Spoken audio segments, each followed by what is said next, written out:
అందుకే దేవుని వాక్యం చెప్తా ఉంది, మృతులు మౌన స్థితిలోనికి వెళ్ళిపోతారు అని అంటున్నాడు.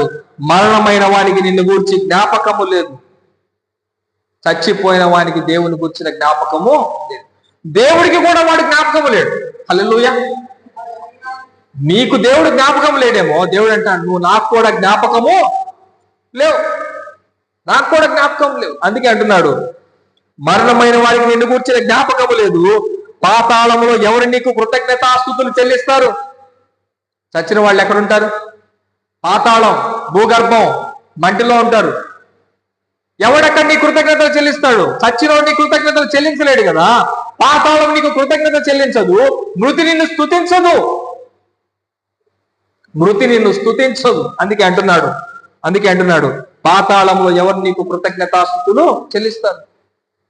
పాతాళంలోకి వెళ్ళిపోయిన వాళ్ళు, నరకంలోనికి వెళ్ళిపోయిన వాళ్ళు దేవుని కృతజ్ఞతలు చెల్లిస్తారా? ఒకవేళ చెల్లించినా అది ఆయనకు అక్కర్లేదు.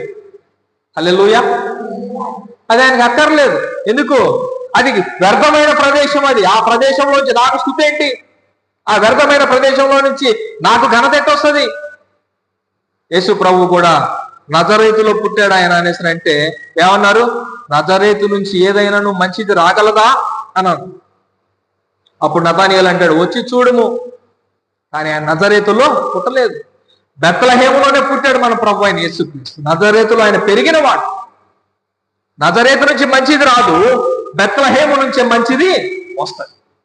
అట్లాగే ఇక్కడ కూడా అంటున్నాడు, నీకు ఈ భూమి మీద దేవుడిచ్చిన ఆయుష్కాలంలో నువ్వు దేవుడిని మహింపరచాలి.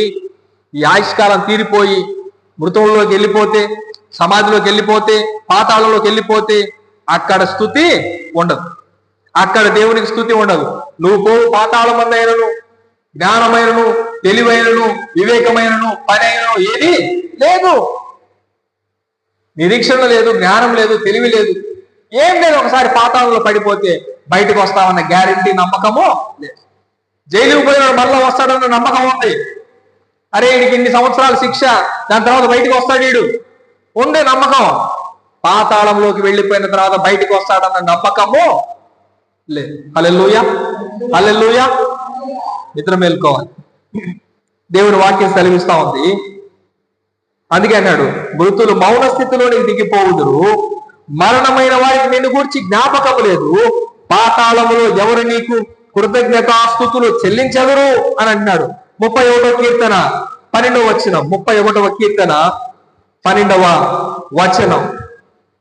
మరణమై స్మరణకు రాకున్న వాని వలె ఉంటిని, మరణమై స్మరణకు